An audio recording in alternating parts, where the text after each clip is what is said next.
I suppose the question this round is, what took them so long? Can you believe it's been over 10 years since Sony released the 90mm macro G lens? Now, before the comments jump in on me and say that's not the only Sony macro lens in existence, first of all, we're talking about full-frame macro lenses, and yes, they did technically release a half macro 70-200 f4 a few years back, and funny enough, there actually was a 50mm f2.8 full-frame macro released back in 2016, but for some reason, nobody ever brings that lens up, and I've actually never seen one of those in the wild before. But that might be a very interesting video for another day. So for the past decade, there was one option if you needed a serious full-frame workhorse macro lens from Sony, and it was this 90G. And honestly, it's held its place perfectly fine for the past decade because it was a fine lens.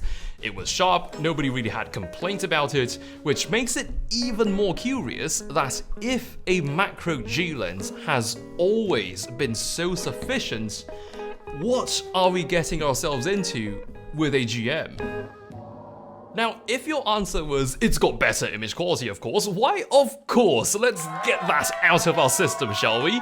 Congratulations for guessing a modern G Master outperforms a 10-year-old G. But seriously though, just when you thought it can't get any sharper at high magnifications, look at how the lack of aberrations goes right up into the corners at 1:1 life size, and even with distant subjects, it's got seemingly endless resolution even on a 61 megapixel 7R5. I actually shoot more video though through my macro lenses because most of the time it's filming product close-ups for these gear reviews. So here's some product b-roll shot using this 100mm G Master macro off another new product I'm really excited about. It's the MX Master 4 from Logitech, and they are generously sponsoring today's video. I was the one who wanted to work on this sponsorship because my primary mouse has always been an MX Master all these years. I still remember saving up in university for this. Fast forward 10 years, the MX Master 4. This is the first mouse I've heard of which has haptic feedback, and it happens in the most intuitive moments like snapping to a guide in Photoshop or hitting limits on a slider. An extra button also lets you call up the actions ring, which summons your most frequently used actions right by your cursor. For some adjustments, you can even hover and scroll the mouse to operate. So imagine color correcting a clip in Final Cut Pro by just pointing and scrolling within your actions ring. Just like the iris ring on this lens, you can also de-click the scroll wheel for ultra-fast scrolling. The MX Master has always been my best productivity investment, but it is now supercharged with the 4. Links below if you're interested, and thanks again to Logitech for sponsoring this video. When we look at the hardware, most notably this has gained an iris ring, still has OSS, and it still has that clutch mechanism for engaging manual focus. But a very key difference here on the G Master is in the fact that it supports full-time direct manual focus, and this solves a convenience issue which existed back on the 90G because that did not support DMF. If you were shooting with autofocus and need to manually fine-tune the focal plane, which is a super necessary thing to do in macro photography, popping the clutch over to the MF position was guaranteed to mess your focus up entirely because the focus position is linked to whatever position the scale on the ring happened to be at. So if you do that, it means refocusing manually from scratch.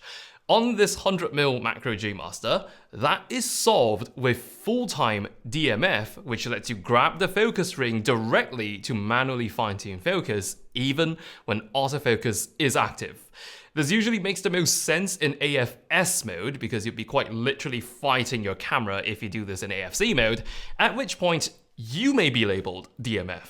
You might notice in addition to the clutch, there's also the conventional AF/MF switch, which could make this work like most other lenses without a manual focus clutch, so long as you leave the clutch in the not manual focus position, because in terms of hierarchy, the manual focus clutch has absolute authority over manual focus control. And when you max that scale out, you'll see that this G Master now does 1.4 times life size natively.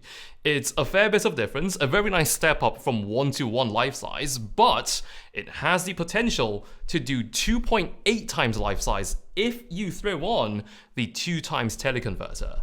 This is the biggest ace up this G Master's sleeve because not only are you getting twice the maximum magnification from the same working distance, you can also trade it for more working distance while keeping the same magnification. There were quite some shots I don't think I could have possibly gotten from where I was standing if it wasn't for this teleconverter.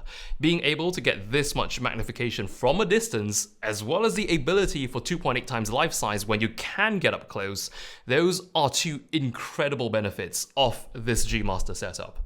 About image quality with the 2 times teleconverter, aside from maybe a smidge of chromatic aberration, I can't really notice any visible impact on resolution. It's quite baffling really, and even with distant subjects, here's a plane flying overhead, wide open aperture with the 2x TC, so that's 5.6, I was still able to make out that this is delivery on a Batik Air 737. This G Master also gets the 4XD linear motor treatment now, so autofocus is much faster than the 90mm, but because the manual focus is also driven by wire, I think for many macro photographers, this improve in autofocus speed will also be appreciated in the form of a much more responsive and seamless manual focus experience.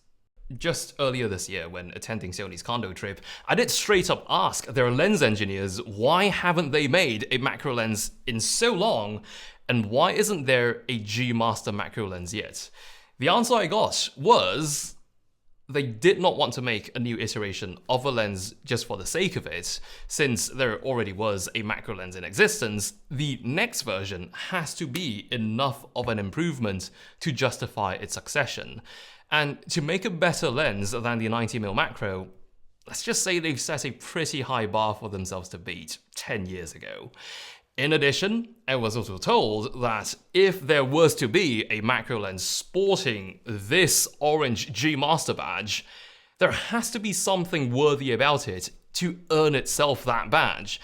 And I did not expect, less than 2 months later, hearing that, to be holding that very statement in my hands. I would say this 100mm certainly lives up to the name of a G Master macro lens.